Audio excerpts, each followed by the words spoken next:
आप लोगों का इस लाइव क्लास में आप लोगों का स्वागत है। तो बिना देर किए हुए शुरू करते हैं यह लाइव क्लास। इससे पहले मॉडल सेट हम 5 तक दे चुके हैं। यह मैथमेटिक्स का बिहार पॉलिटेक्निक 2020 के लिए मॉडल सेट 6 है। इसमें भी 30 प्रश्नों का समावेश किया गया है। तो शुरू करते हैं यह वीडियो।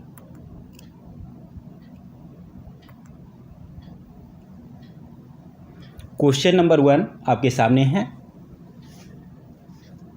इसका आंसर आप कमेंट बॉक्स में दे सकते हैं।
इसका सॉल्यूशन बताते हैं।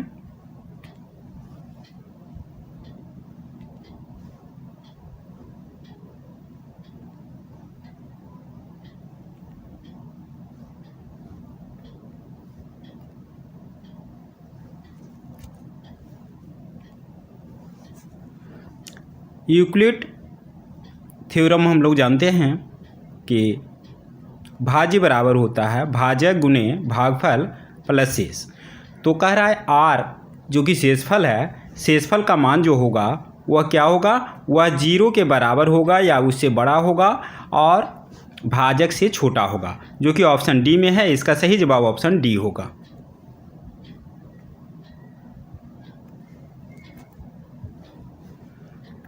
इसमें इसका आंसर डी होगा। देखते हैं अगले प्रश्न की तरफ।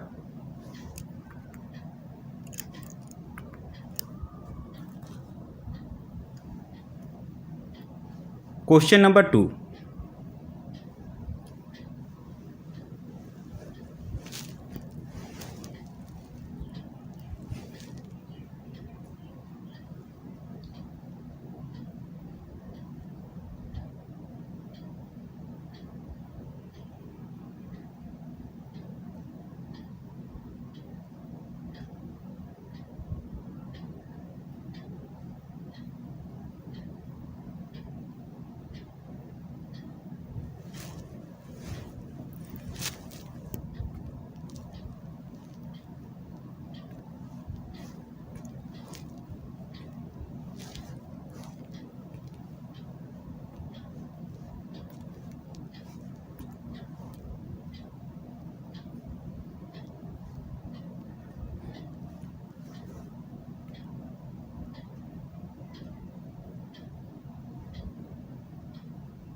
इसमें सही आंसर होगा ऑप्शन बी।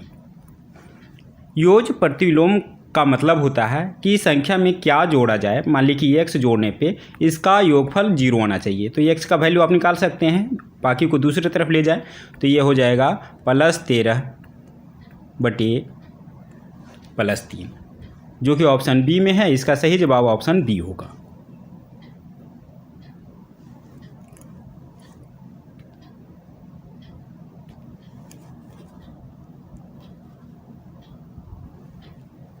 क्वेश्चन नंबर 3 आपके सामने है आंसर के लिए।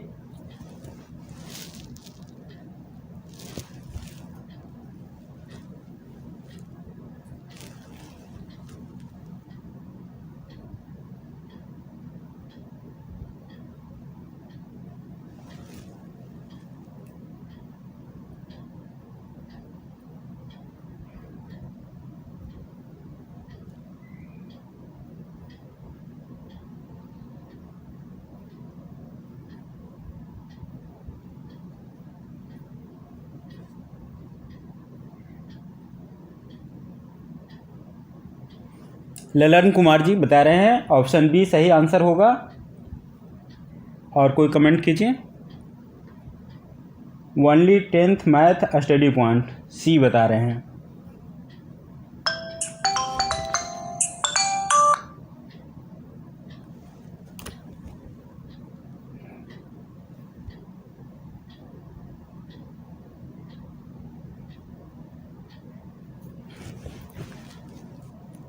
देखते हैं इसका सॉल्यूशन।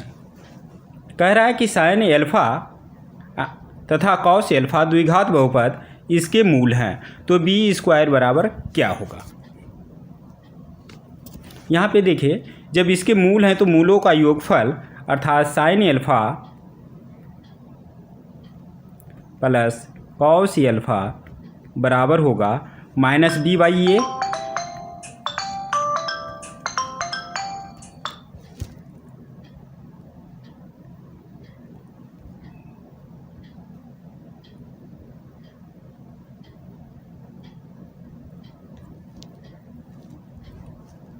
और मूलों का गुणनफल होगा sine alpha into cos alpha बराबर c/a। तो यहाँ पर अगर दोनों तरफ होल स्क्वायर कर दें तो राइट साइड में हो जाएगा b²/a², और इधर sine square alpha plus cos square alpha, जिसके जगह पे 1 दे सकते हैं, +2 sine alpha into cos alpha, उसके जगह पे हम दे सकते हैं c/a। अब इससे हम लिख सकते हैं कि ऊपर नीचे a से गुना करें तो नीचे a² कैंसिल, अर्थात b² बराबर इतना आ जाएगा। जो इसे हम लिख सकते हैं राइट साइड में b², आगे हो जाएगा a + 2ac, जो कि ऑप्शन बी में है। इसका सही जवाब ऑप्शन बी होगा।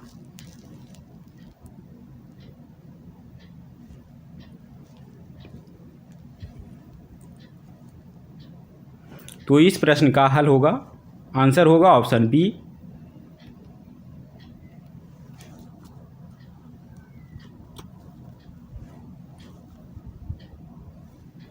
Question number 4।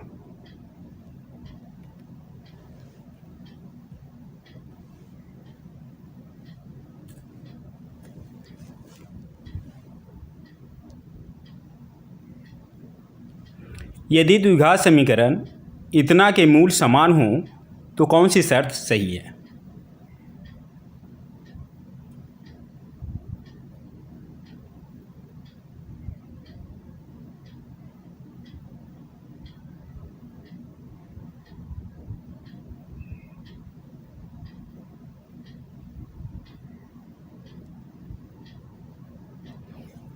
ललन कुमार जी बोल रहे हैं ऑप्शन ए।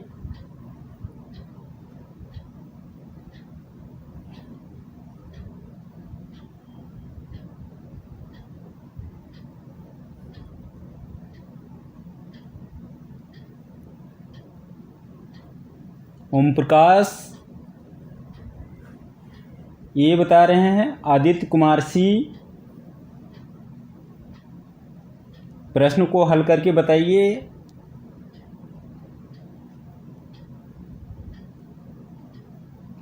इस प्रश्न को हल करने में टाइम लगेगा।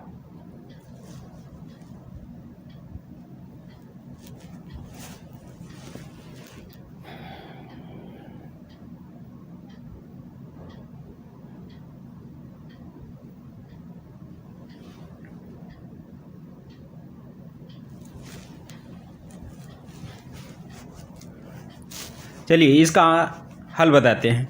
कह रहा है इस द्विघात समीकरण के मूल समान हैं। तो मूल जब समान है तो d के वैल्यू जो होगी यह बराबर होगा 0 के। अर्थात हम लिख सकते हैं B square minus 4 is C equal to 0, या हम लिख सकते हैं बी स्क्वायर माइनस 4ac को दूसरे साइड में ले जाएंगे, क्या हो जाएगा 4ac। अब इस द्विघात समीकरण से सभी का मान हम लोग रख देंगे। तो बी स्क्वायर की जगह पे क्या आ जाएगा, इसका स्क्वायर करते हैं तो -2 का वर्ग करेंगे 4, इसका होल स्क्वायर करेंगे a square c square plus b square d square plus 2ab यानी 2abcd ये आ जाएगा। और दूसरी तरफ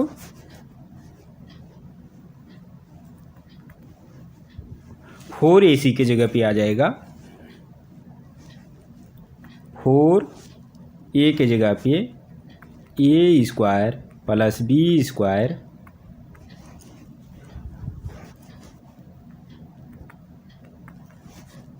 into c square plus d square. देखिए 4 कैंसिल आउट हो जाएगा। अब इसको जब हल करेंगे तो इन दोनों को जब आप गुना करते हैं तो क्या आ जाएगा, हम सिर्फ राइट साइड वाला हम गुना करके लिख रहे हैं, ये आ जाएगा a square c square plus b square c square plus a square d square plus b square d square. इधर देखिए a square c square cancel out, b square d square cancel out, इधर बच जाएगा 2abcd और दूसरी तरफ b square c square plus a square d square. अब सबको अगर एक तरफ ले आएंगे तो ये हो जाएगा a square d square plus b square c square minus 2abcd equal to 0। अब इसको ए माइनस बी का होल स्क्वायर के रूप में लिखेंगे तो ये आ जाएगा a D minus B c का होल स्क्वायर बराबर 0 को हम लिख सकते हैं 0 का होल स्क्वायर, अर्थात A D minus B C बराबर 0, जिससे कि बी सी को दूसरी तरफ ले जाएंगे तो ए डी बराबर हो जाएगा बी सी, जो कि ऑप्शन बी में है। इसका सही जवाब ऑप्शन बी होगा।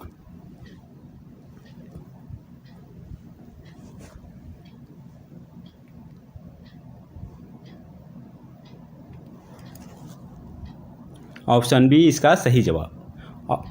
अब आ गया क्वेश्चन नंबर 5।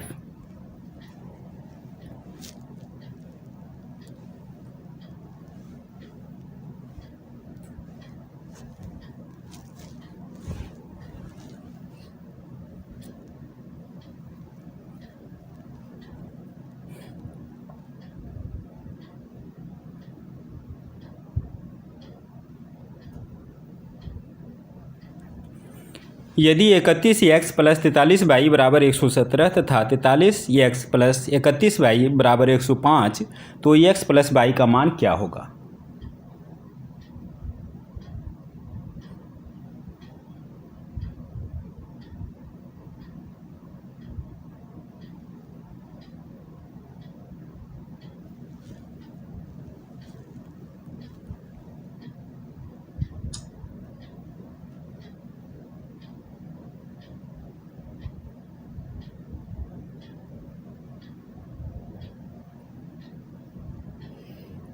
आदित्य कुमार का सबसे पहले आंसर आया ऑप्शन सी।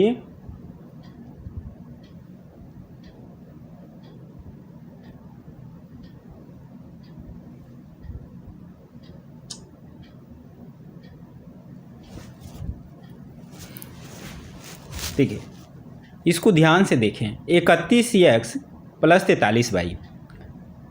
अगर y के जगह पे हम 2 रखें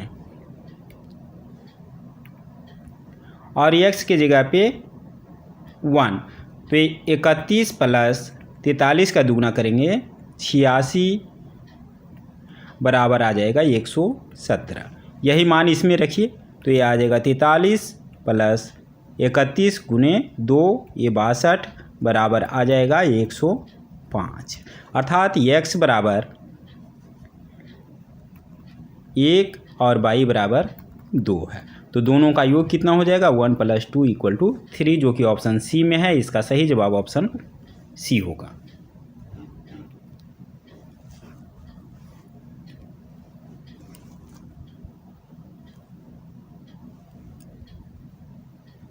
क्वेश्चन नंबर 6, यदि अल्फा तथा बीटा द्विघात समीकरण इतना के मूल हैं तो इसका मान क्या होगा।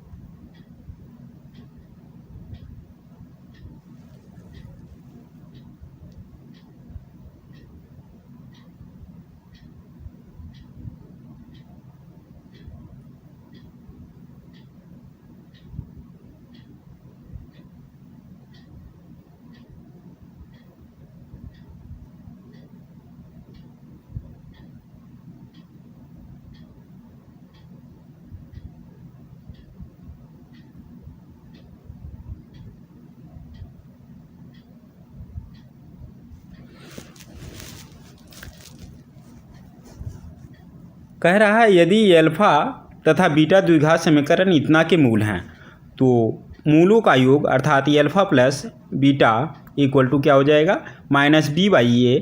तो माइनस b में पहले से लगा हुआ है तो 4/2 हो जाएगा, जिससे हम ले सकते हैं ये 2 होगा। और गुणनफल अल्फा इंटू बीटा बराबर हो जाएगा c/a अर्थात 1/2। अब इसे हम हल करेंगे तो लिख सकते हैं नीचे एलसीएम आ जाएगा alpha square into beta square, ऊपर आ जाएगा बीटा प्लस अल्फा। तो अल्फा प्लस बीटा करें या बीटा प्लस अल्फा करें बात बराबर है। तो अल्फा प्लस बीटा का मान आया था 2 और alpha square into beta square, इसे हम लिख सकते हैं अल्फा बीटा का होल स्क्वायर अर्थात 1/2 का होल स्क्वायर। तो इसे हम लिख सकते हैं 2 गुने 1/2 का होल स्क्वायर करेंगे तो 1/4, 4 ऊपर 1 नीचे आएगा अर्थात 2 गुने 4 बराबर 8, जो कि ऑप्शन बी में है। इसका सही जवाब ऑप्शन बी होगा। इस प्रश्न का आंसर आदित्य कुमार सी दिए थे, जो कि गलत होगा। ऑप्शन बी इसका सही आंसर होगा।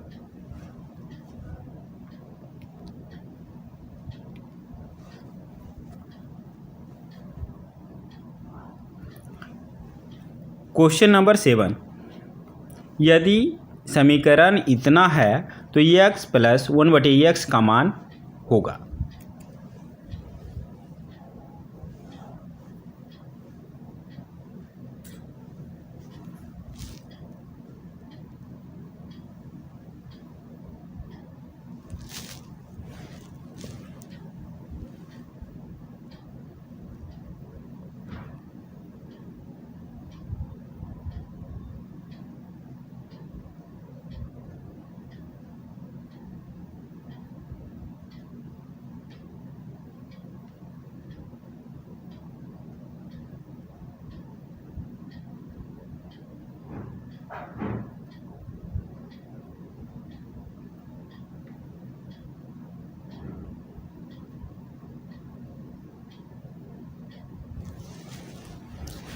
बहुत ही आसान प्रश्न है।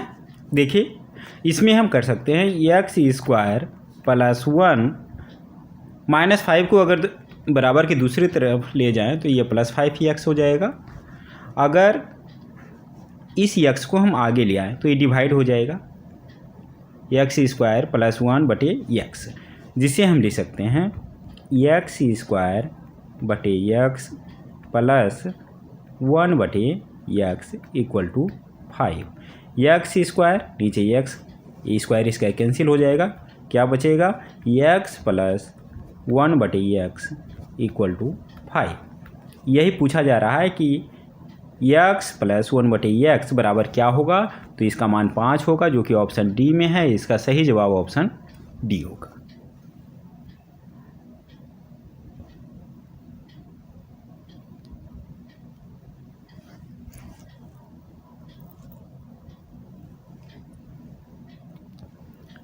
क्वेश्चन नंबर 8,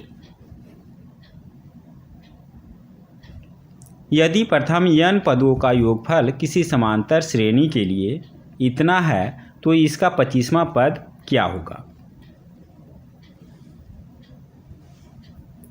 प्रश्न थोड़ा टेढ़ा है, टाइम लगेगा, आराम से बनाइए।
कह रहा है n पदों का योगफल किसी समांतर श्रेणी के लिए इतना है, Sn का मान दिया हुआ है।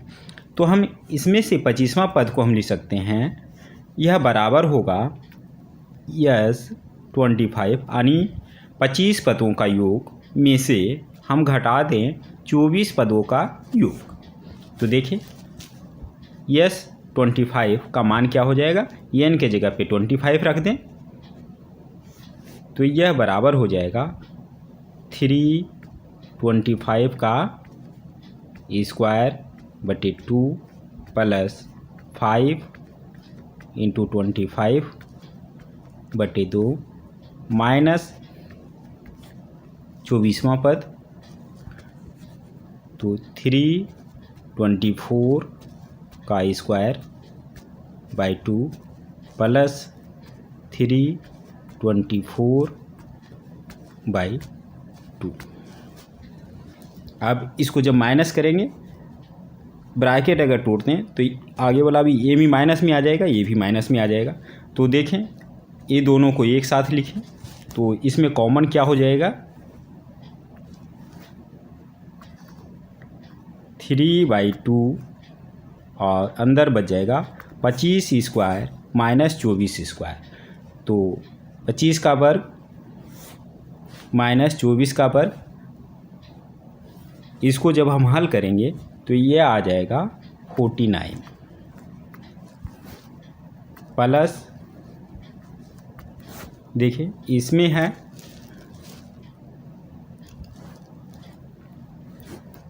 5/2 कॉमन आ जाएगा और 25 माइनस 24 तो ये आ जाएगा 1। तो इसे जब हम हल कर देंगे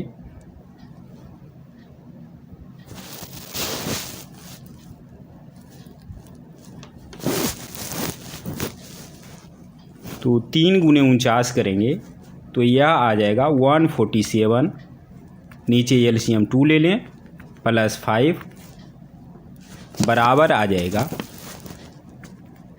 152/2, भाग दे दें तो ये आ जाएगा 76, और जो कि ऑप्शन सी में है। इसका सही जवाब ऑप्शन सी होगा। अंकुश कुमार बिल्कुल सही आंसर बताए थे, ऑप्शन सी इसका सही आंसर होगा।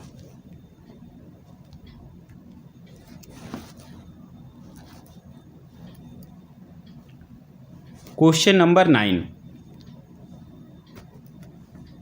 3 अंकों की उन सभी प्राकृत संख्याओं का योगफल ज्ञात कीजिए जो 13 से विभाज्य है। इस मॉडल सेट में जितने भी प्रश्न हम पूछ रहे हैं सभी प्रीवियस ईयर एग्जाम में पूछे गए हैं, तो ध्यान से बनाइए, इसी तरह के प्रश्न आपको पूछे जाए। ललन कुमार जी भी सी आंसर दिए थे, बिल्कुल सही जवाब।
ललन कुमार जी का आंसर आ गया है, ऑप्शन बी बता रहे हैं।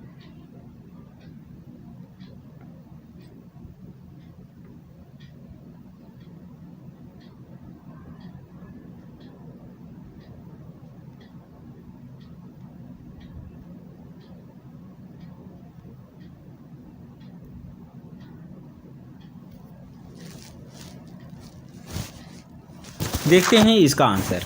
कह रहा है 3 अंकों की उन सभी प्राकृत संख्याओं का योगफल ज्ञात कीजिए जो 13 से विभाज्य है। 13 से विभाज्य होना चाहिए और 3 अंकों की संख्या होनी चाहिए। तो देखिए सबसे छोटी 3 अंकों की संख्या जो है 100 है, और जो 13 से विभाज्य है वो होगा 104। 104 जो है वो 13 से विभाज्य है।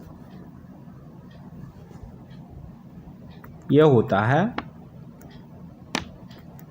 13 गुणे 8 से बराबर 104। और 3 अंकों की सबसे बड़ी जो संख्या है 999, तो इससे छोटी जो हमें 13 से विभाज्य होगी वो निकालने के लिए 13 से इसे हमें भाग दें।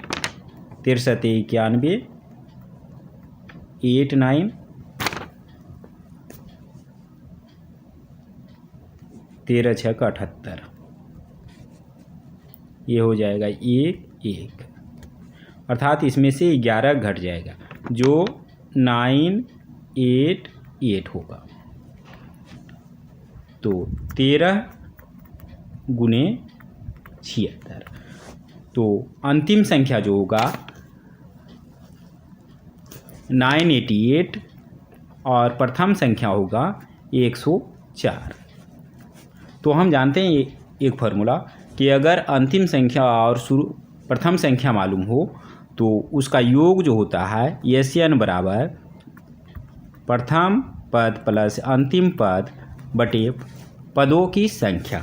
तो इसमें देख लें दोनों का योग कर दें तो ये आ जाएगा 8 4 12 की 2 बाकी 1 9 10, ये हो जाएगा 1092।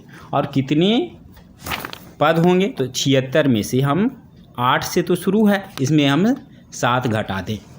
76 में जब 7 घटाएंगे तो ये आ जाएगा 69।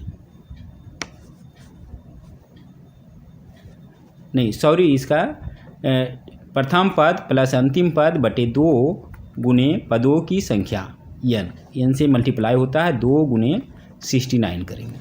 जब इतना हम गुना करेंगे तो इसका मान आएगा 37,674, जो कि ऑप्शन बी में है। इसका सही जवाब ऑप्शन डी होगा।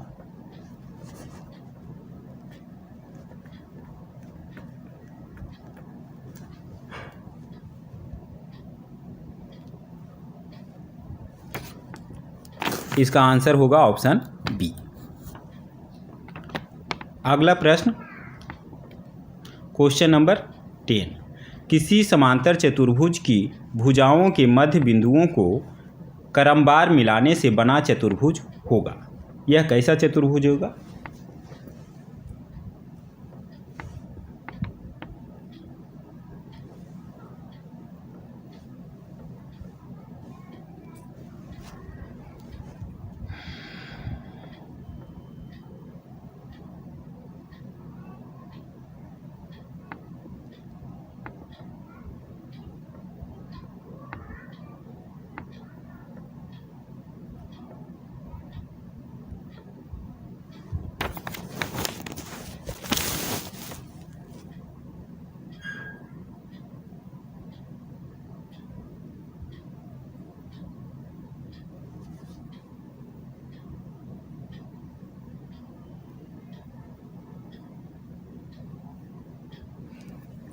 ललन कुमार बता रहे हैं समचतुर्भुज होगा, ऑप्शन बी।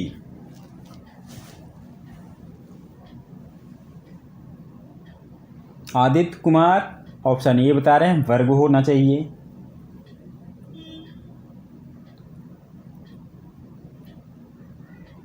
अंकुश जी सी, कोई डी भी बता दीजिए, सभी ऑप्शन हो जाएगा।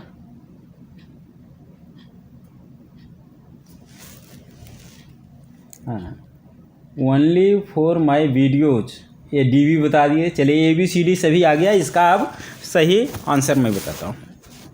कह रहा है कि समांतर चतुर्भुज है, ठीक है। इसमें हम जानते हैं कि आमने सामने की भुजा समांतर होती है। तो कह रहा है कि इसके मध्य बिंदु को हमें मिलाना है, तो मिला दीजिए। तो यह क्या होगा कि इसके जो विकर्ण होंगे उसका आधा होगा और समांतर होगा। तो इसमें भी जो होगा आमने सामने की भुजा जो होगी वो समांतर होगी, ठीक। इसके और इसके जो होंगे, जब विकर्ण को हम मिलाएंगे तो जैसे समांतर चतुर्भुज में एक दूसरे पे लंबवत नहीं थे, तो ये भी लंबवत नहीं होगा, मतलब ये 90 डिग्री वाला नहीं होगा। तो वर्ग और आयत तो बिल्कुल नहीं होगा।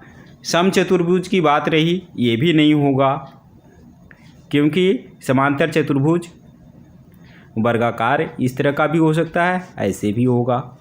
तो इसको जब मिलाएंगे तो यह समचतुर्भुज बनने से ले, तो यह समलंब चतुर्भुज की सारे शर्तें पूरा करता है। तो इसे हम कह सकते हैं कि यह समलंब चतुर्भुज होगा। समलंब चतुर्भुज की क्या परिभाषा है कि जिसकी दो भुजा समांतर हो। अगर ये दोनों भुजा भी आपस में समांतर हो तो इसे हम समलंब कह सकते हैं। तो इसे हम कह सकते हैं यह एक प्रकार का समलंब चतुर्भुज होगा, जो कि ऑप्शन डी में है। इसका करेक्ट आंसर होगा option D. Only for my videos जिन्होंने बताया था डी बिल्कुल सही आंसर है। आदित्य कुमार, ये रोने वाला फोटो क्यों दे दिए हैं? अच्छा, अंगद पंडित डी डी डी 4 बार लिखे हैं, बिल्कुल सही जवाब। बढ़ते हैं अगले प्रश्न की तरफ। तो इसका आंसर होगा डी, क्वेश्चन नंबर 11।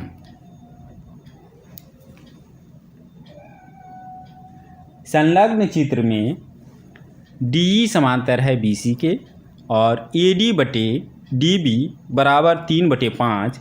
यदि AC 4.8 सेंटीमीटर है तब AE की लंबाई क्या होगी?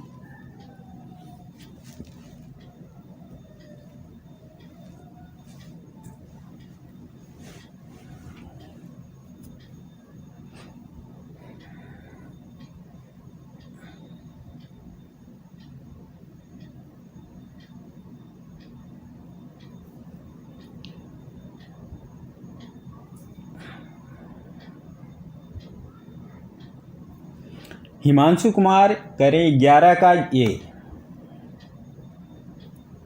सबसे पहला जवाब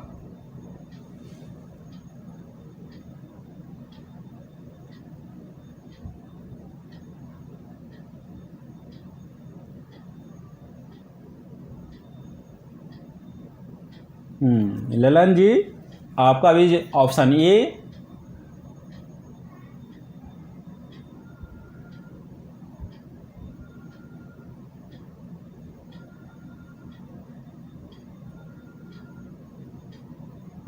आदित्य कुमार ऑप्शन ए, सभी ऑप्शन ए को सही जवाब कह रहे हैं।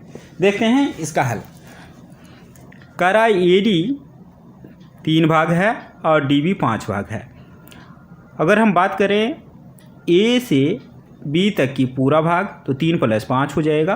तो हम कह सकते हैं ए डी अर्थात 3/AB करें 8, यह बराबर होगा उसी तरीक़ा से AE/AC के।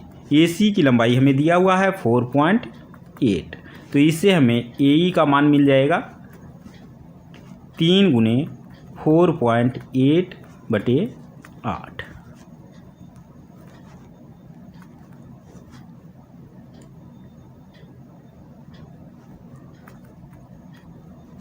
यह आ जाएगा 3 × 0.6 1.8, जो कि ऑप्शन ए में है। इसका सही जवाब ये होगा। आप लोगों ने सभी ने बहुत अच्छा जवाब दिए हैं, सभी का आंसर ये है, बिल्कुल सही। बढ़ते हैं अगले प्रश्न की तरफ। Question number 12। अगर 3-2 से होकर रेखा इतना जाए तो के का मूल्य क्या होगा?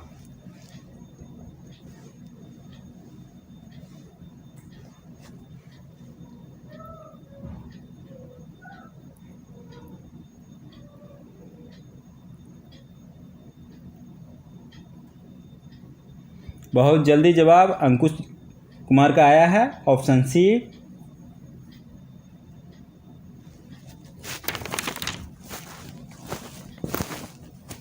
ललन जी कुमार यादव, ऑप्शन सी।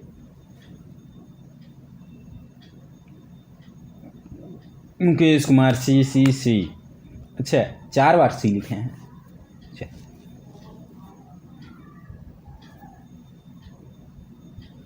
हिमांशु कुमार 3 बार ए लिखे हैं। अच्छा, आप लोग जितना बार लिखिएगा उतना बार हमें पढ़ना है क्या? अच्छा, रोहित कुमार 3 बार सी, आदित्य कुमार सी, और ओनली फॉर माई वीडियोज 4 बार ये लिखे हैं। चल,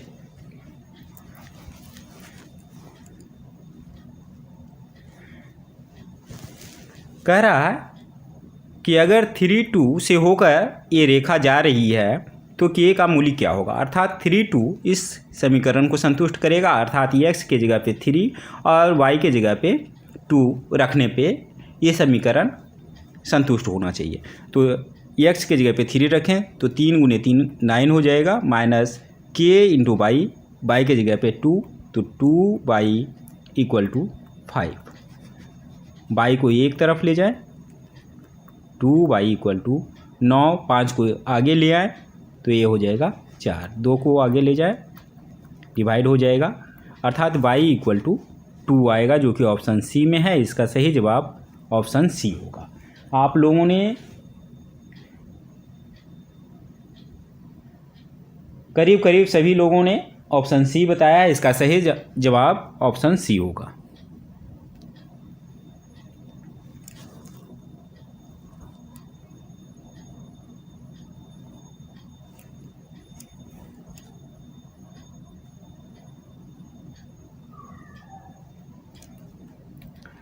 question number 13।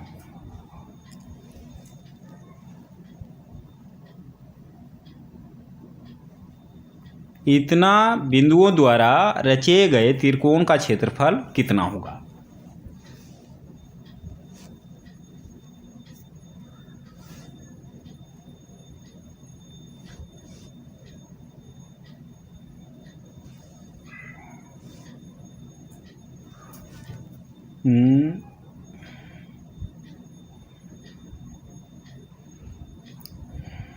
Ankush Kumar D बता रहे हैं, मुकेश कुमार ए बता रहे हैं,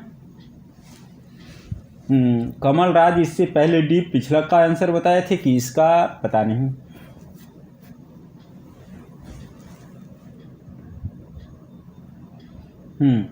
कमल राज डी, इसी का आंसर बता रहे हैं। 13 का डी होना चाहिए, 0 होना चाहिए।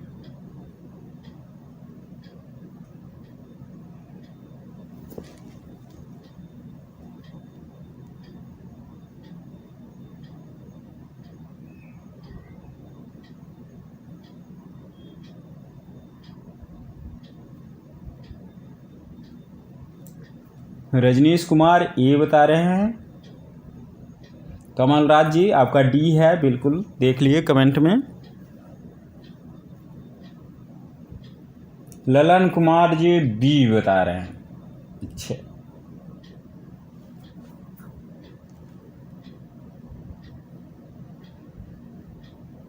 रजनीश कुमार ये, ललन कुमार जी अपना आंसर बदल रहे हैं। बदलिए।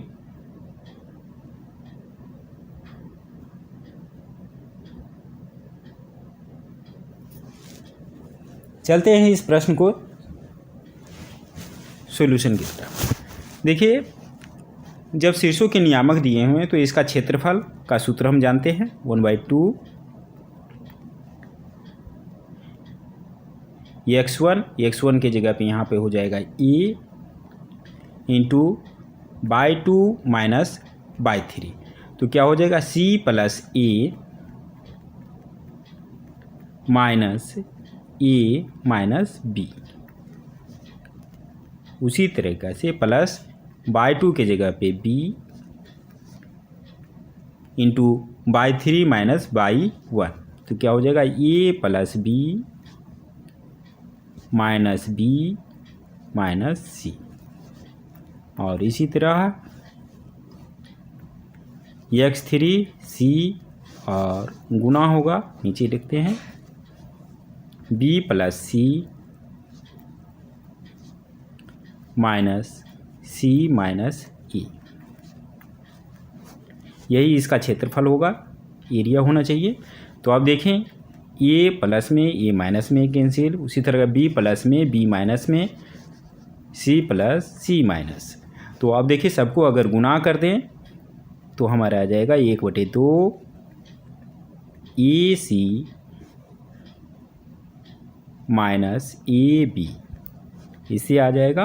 और प्लस AB माइनस BC, इससे मिलेगा प्लस BC माइनस AC। तो देखें AB माइनस में AB plus cancel out, minus BC plus BC cancel out, minus AC plus AC cancel out, अर्थात यह 0 आ जाएगा। 0 को 1/2 से गुना करेंगे तो ये 0 आएगा, जो कि ऑप्शन डी में है। इसका सही जवाब ऑप्शन डी होगा। तो जिन्होंने इसका आंसर ऑप्शन डी दिए थे उनका आंसर सही है।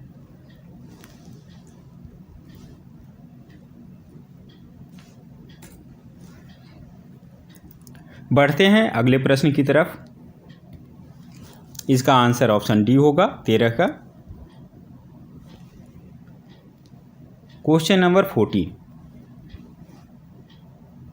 इन बिंदुओं को जोड़ने पर चतुर्भुज बनता है, वह किस प्रकार का चतुर्भुज होगा?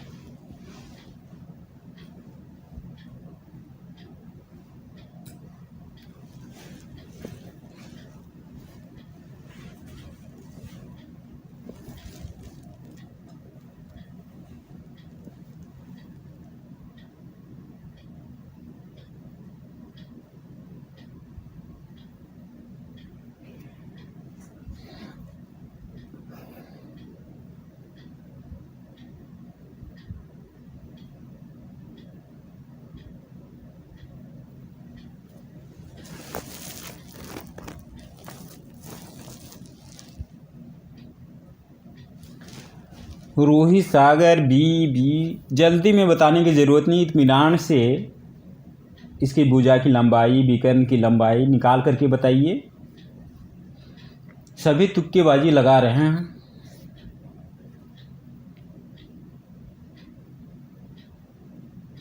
जिन्होंने ऑप्शन बी आंसर दिया है बिल्कुल गलत है। दोबारा से सोल्व कीजिए, उसके बाद बताइए।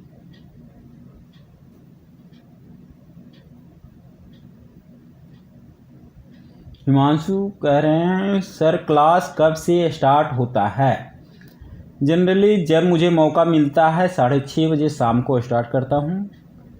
मेरा चैनल सब्सक्राइब कर लीजिए, नोटिफिकेशन आपको मिल जाएगी। ऐसे कल भी क्लास रखेंगे हम। ऑप्शन सी पे आ गए। चलिए, काफ़ी लोग ऑप्शन सी डी भी बता रहे हैं। देखते हैं इसका सही आंसर। मान लीजिए इस बिंदु का नाम ए, बी, सी और डी है। तो इससे जो चतुर्भुज बनता है, मान लीजिए कि ए, बी, सी, डी बनता है। तो चारों भुजा की लंबाई निकाल ले। अगर ए बी की लंबाई हम निकालना चाहें तो ये कितना हो जाएगा? यक्स नियामकों का अंतर यह हो जाएगा 1 माइनस -1 अर्थात 2 का वर्ग करेंगे 4 प्लस 1 माइनस 5, ये -4 का वर्ग करेंगे 16 अर्थात √20 आ जाएगा। और बी सी की लंबाई निकालना चाहें तो यक्स नियामकों का अंतर -1 -7 -8 का वर्ग करेंगे ये 64 प्लस 5 -9 -4 का वर्ग करेंगे 16 ऐड कर देंगे √80। सी डी की लंबाई निकालेंगे तो 7 -9 ये 2 का वर्ग करेंगे 4 प्लस 9 -5 तो ये है 4 का वर्ग करेंगे 16, ये आ जाएगा √20। और डी ए की लंबाई निकालें तो यह हो जाएगा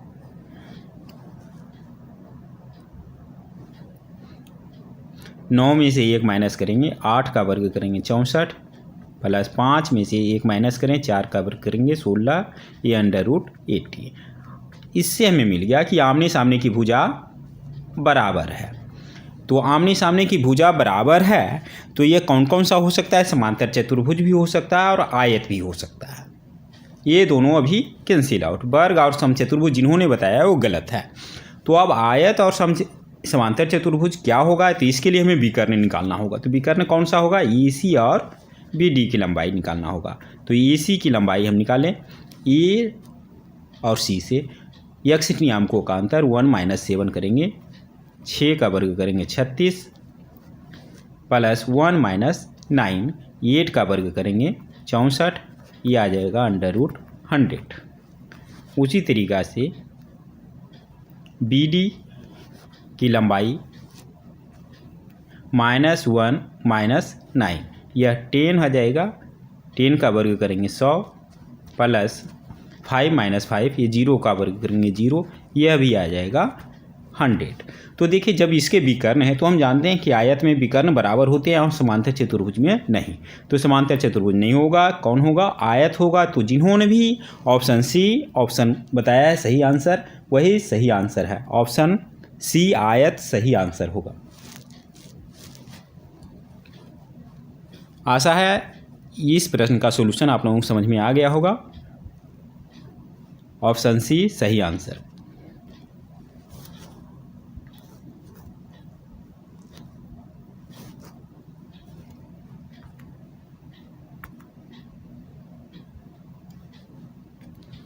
क्वेश्चन नंबर 15, इतना बिंदु का बाई एच में परावर्तन मिलता है।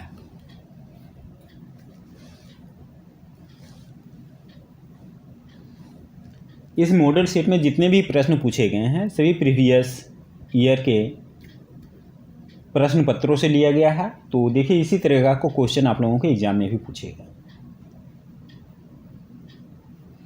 सबसे पहला जवाब रोहित सागर जी ऑप्शन ए बता रहे हैं। कुछ दिनों के बाद फिजिक्स स्टार्ट करेंगे। प्रिंस कुमार बता रहे हैं सर फिजिक्स और केमिस्ट्री नहीं पढ़ाते हैं। फिजिक्स कुछ दिन के बाद स्टार्ट करेंगे, हार्डली 2-4 दिन के बाद। कमल राज अभय कुमार ऑप्शन सी बता रहे हैं। खुशबू कुमारी डी बता रही है। तुषार कुमार ऑप्शन सी बता रहे हैं। Only for my videos option C बता रहे हैं। अब देखिए इस प्रश्न छोटा सा है, इसको समझना बहुत ज़रूरी है। पहले देख लीजिए कि यह एक्स एच वाई एच, तो देखिए ये बिंदु कहाँ होगा, ये थर्ड क्वाड्रेंट में होगा, -3 -2 यहाँ होगा। कह रहा है कि वाई एच में परावर्तन मिलता है। अगर वाई एच पे हम एक समतल दर्पण लगा दें, ठीक है, तो ये बिंदु जो है वो कहाँ में दिखाई पड़े, दर्पण के जितना आगे है उतना दर्पण के पीछे मिलेगा, ठीक है। तो इस बिंदु के नियामक क्या हो जाएंगे, ये एक्स वाला जो है ये माइनस में है तो इधर प्लस में आ जाएगा, 3 - 2 हो जाएगा। तो 3 - 2 जो कि ऑप्शन ए में है, इसका सही जवाब ऑप्शन ए होगा।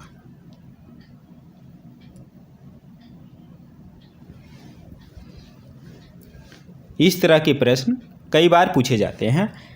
एक्स अक्ष में परावर्तन से क्या मिलता है, वाई अक्ष में परावर्तन से क्या मिलता है। जिस अक्ष में परावर्तन आपको कहे उसको एक समतल दर्पण की तरह आपको मान लेना है और उसका इमेज जहां बनाना है उस बिंदु के निर्देशांक आपको बताना है। तो क्वेश्चन नंबर 15 का आंसर होगा ऑप्शन ए।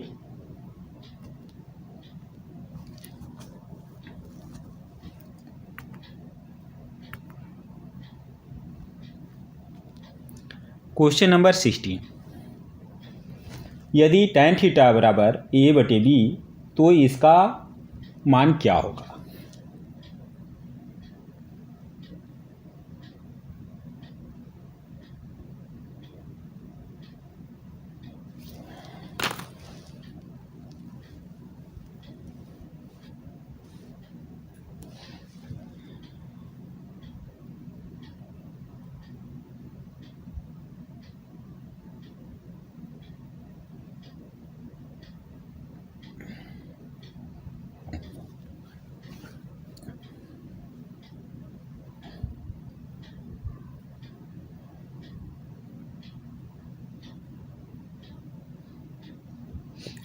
ये वीडियो आपके हमारे YouTube पे अवेलेबल रहेगा, उसे दोबारा आप देख सकते हैं।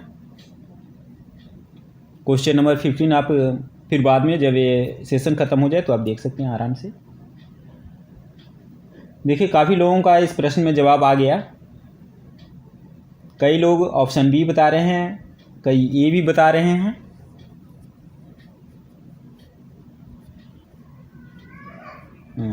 रोहित सागर जी सी बता रहे हैं। देखिए जल्दी आंसर देना ज़रूरी नहीं है, सही आंसर देना ज़रूरी है, ठीक है। अंकुश कुमार जी 16 का ये होगा, बिल्कुल बता रहे हैं। अच्छा देखते हैं इसका आंसर। इसमें देखें कि अगर ऊपर हम कॉस कॉमन ले लें तो क्या हो जाएगा, कॉस थीटा अगर कॉमन ले लें तो हमें ब्रैकेट में आ जाएगा, ये यहाँ भी कॉस लाना पड़ेगा तो उसके लिए नीचे हमें कॉस देना पड़ेगा। तो